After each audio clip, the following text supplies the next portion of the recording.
Hello दोस्तों, आज हमने अपनी 6 फुटी लेस पर नया जॉब चढ़ाया है।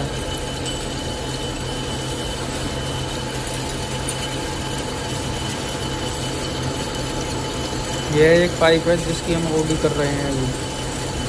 इस पाइप की लंबाई है 450 mm और इसका डाया है 120 mm।